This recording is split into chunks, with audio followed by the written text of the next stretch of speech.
This morning, I sat down in Houston with former New York City Mayor Mike Bloomberg as he was making his Texas swing today. Our wide-ranging conversation delved into his campaign and his 12-year record as mayor.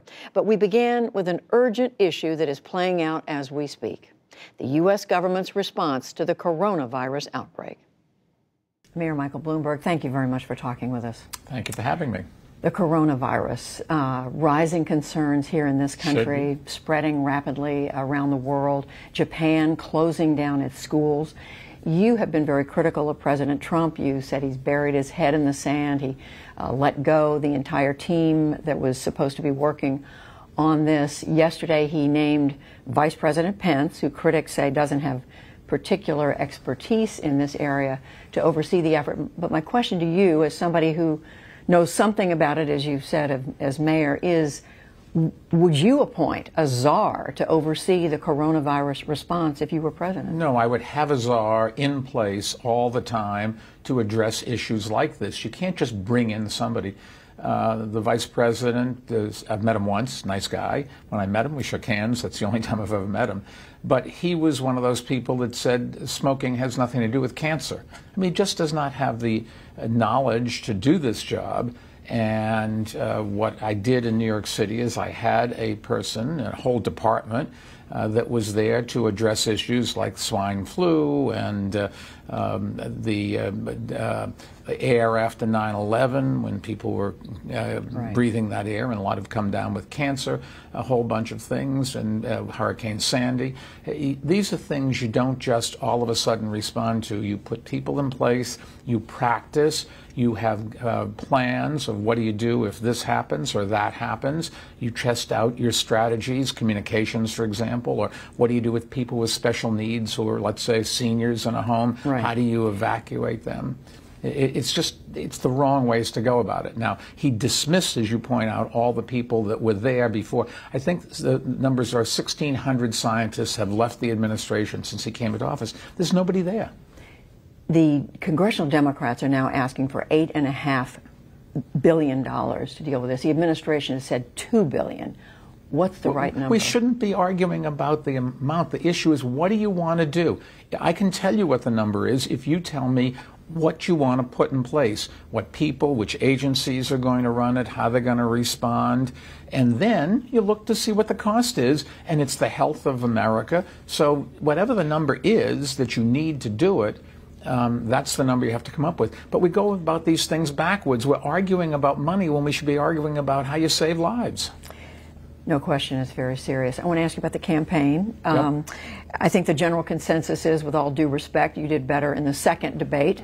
The way I phrased it, I joked about I was afraid they would be afraid of debating me because I did so well in the first. No, I didn't. Were you ill prepared for those questions in the first debate? No, I certainly knew what we were talking about, but what I was prepared for is to discuss an issue, to tell you what we should do and what my knowledge is and how I would be able to do it.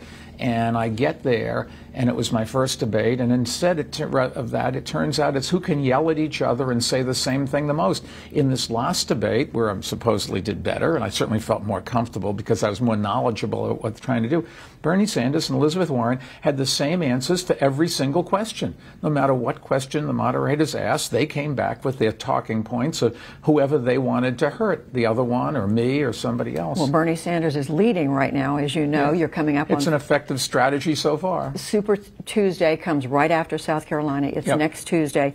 1,344 delegates at stake. How well are you going to do? Can you come out ahead of Bernie Sanders? I think he's very popular out there. And he's been campaigning out there. Remember, Bernie's been around the country. Yeah, well, Bernie's, and in California, there's a lot of millennials that he does well among the younger people. And so he should do well there. The issue is how many votes he gets, but I think he'll certainly get more than anybody else. From my point of view, I've just got to work in every single one of these states, get as many delegates as I can, explain to people what I've done in the past. The reason to vote for me is if you like what I did in 12 years as mayor of New York City, and if you think that tells you that I would be able to do the job if I was elected. And the other candidates on that stage, None of them can say, look at my past, because none of them have any management experience. They're all with the exception of Pete, who was, in all fairness, mayor of a small city and went through a Bloomberg training program, so I know he did work very well. But the others are all legislators, and they have no idea of how to run things and how to address the real issues and how to get teams together and how to make decisions when there is no right answer. And to most of these things, there is no right answer. That's what management's all about. That's why it's hard. Some of your television ads in this campaign depict you as being very close with President Obama, and yet there's no record of your having endorsed him in 2008, and it was only apparently in the final days of the campaign in 2012 when you endorsed him. That's true, but if you take a look, in 2009, I was a big proponent of Obamacare, the Affordable Care Act, gave speeches before the National Conference of Mayors, urging them, mayors all, to get behind it. I didn't agree with everything that President Obama did. Nobody would agree with what any other person does 100% of the time, but I voted for him twice. I voted for Hillary. I spoke to the Democratic National Convention in favor of Hillary. If you take a look at all the money... Why are you running a lot of ads with you and President Obama? Because one of the things is the vice president keeps saying that he did all these things, and I'm running against the vice president. I'm not running against Barack Obama. I'm running against Joe Biden as well as others, and that's what ads do, point out the difference. I was out there doing things. Joe did good service for the country, but not running things. That's not what the vice president does. The president and the president's chief of staff do the things, the implementation and making policy, and the vice president is a spokesman for the country. And Joe, I think, did a good job doing that, but it's not the same thing. So just quickly, the ads you're saying are a correct portrayal of your relationship with President Obama. We did a lot of things together over 8 years, yeah. And he's a friend, and I've talked to him a number of times since then, socialized. But he ran the country, and I was the mayor of New York City. And New York City and the federal government, given the size of New York, you do a lot of things together. As mayor, you were getting high marks for many of your appointments, policy job appointments. My question, including, and you appointed a number of people, including high-powered Wall Street executives. My question is, would you appoint some of those same types of absolutely. I want people. You want people that have expertise. If you're going to pick a Secretary of the Treasury, you want somebody that understands international finance.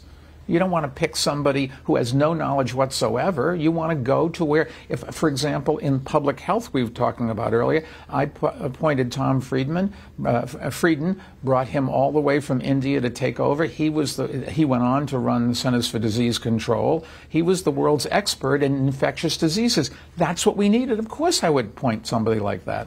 You are being criticized by some in the American Muslim community for your actions. 2011, the Associated Press reporting on a secret police surveillance program that targeted Muslims, focusing on places where they worked, prayed, and socialized. At one point, undercover officers were sent with a student on a rafting trip. You said later the surveillance was justified in order to keep the country safe, but there have been independent reviews since that showed not a single arrest was made that could be attributed to this surveillance. Okay. Number one, remember, you're talking about right after 9/11, when everybody was petrified about another terrorist attack. We were super careful to always obey the law. Number one, it's the right thing to do, and number two, you knew people would be looking at it. We sent some officers into some mosques to listen to the sermon that the imam gave. The courts ruled it was exactly within the law, and that's the kind of thing we should be doing.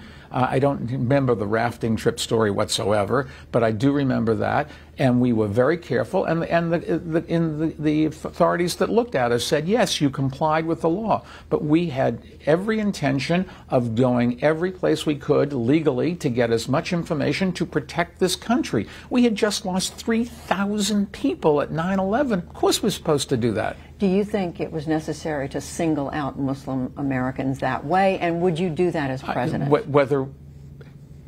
whether or not we looked elsewhere, there were lots of places we looked. We have an intelligence department in the police department, which is, I think, one of the finest in the world. I assume it still is. I've been away from it now for 3 or 4 years. But we put an enormous amount of work into and coordinating with federal intelligence agencies and state intelligence agencies to try to keep this country safe.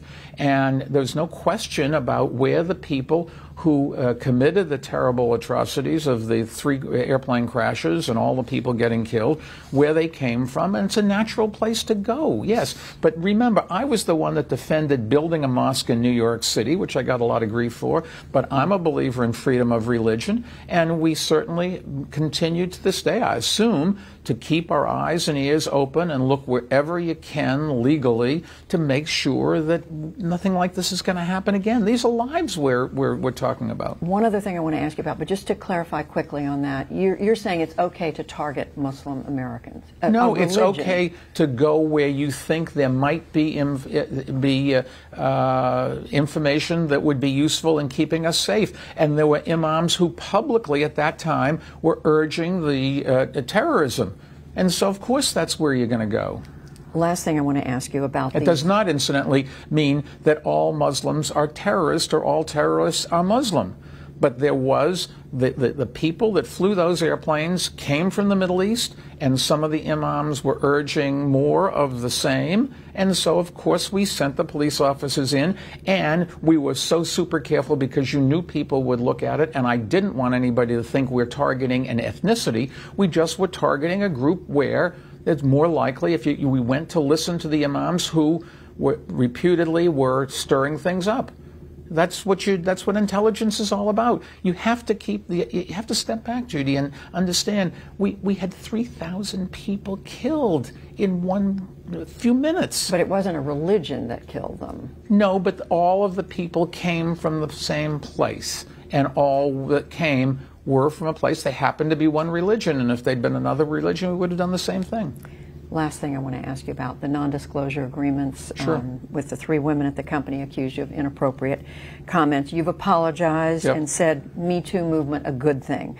My question is... Yes, I think what it's discovered is a good lesson for all of us. Shouldn't have happened, isn't happening. Hopefully we've stopped it. And if that's the contribution, that's a good outcome. My question to you, though, is what has it meant to you personally? Because I've heard women say, well, what was it about what people were saying and doing in the 70s and the 80s and even the 90s that they shouldn't be doing now? What has it said to you Diana as a Taylor, powerful, my girlfriend, was as a powerful man? What has it said to you? My girlfriend the other day was out in California, I think, but someplace in the West speaking, and somebody said something, and she said she had worked for 3 or 4 different Wall Street firms during her career, and she will tell you it was a pretty rough world, and women were not treated fairly, and were suffered from discrimination and from abuse and that sort of thing. And she expressed her views. Not everybody liked it, but her attitude was to put her nose down and to the grindstone and keep working and work her way through it and fight back.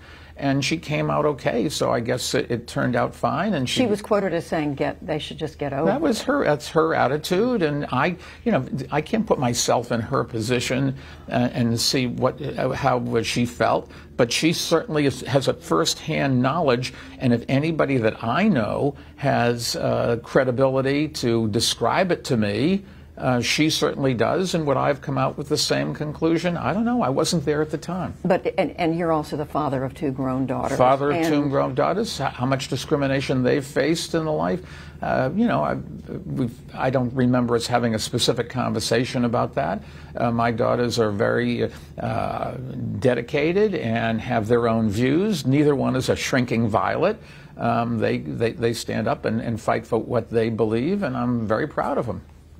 But to you personally, you're saying that this change is what? I think the world is a lot better. One of the things that I did is I called my company and said, you will not use non-disclosure agreements ever again any place in the company. We're the first large company in America to do that. Hopefully that will start a trend. But even if it doesn't start a trend, it's what I think, in retrospect, after listening to all of this, is right. And the 3 cases where only one which resulted in a lawsuit, but the 3 cases, if I said things that offended people, I'm sorry. I didn't mean it in that context. We all say things we shouldn't have said, but I'm only talking about me in this case, and I apologize for it. I've tried to do something about it, and that's, nothing else I can do or make sure that they can come forward if they so choose, and whether they will or not, I have no idea. Mayor Michael Bloomberg, thank you very much for talking with us. Thank you for having me. Good. And you can watch my full interview with Mike Bloomberg, including his reaction to the controversial stop and frisk policy. That is on our website, pbs.org/newshour.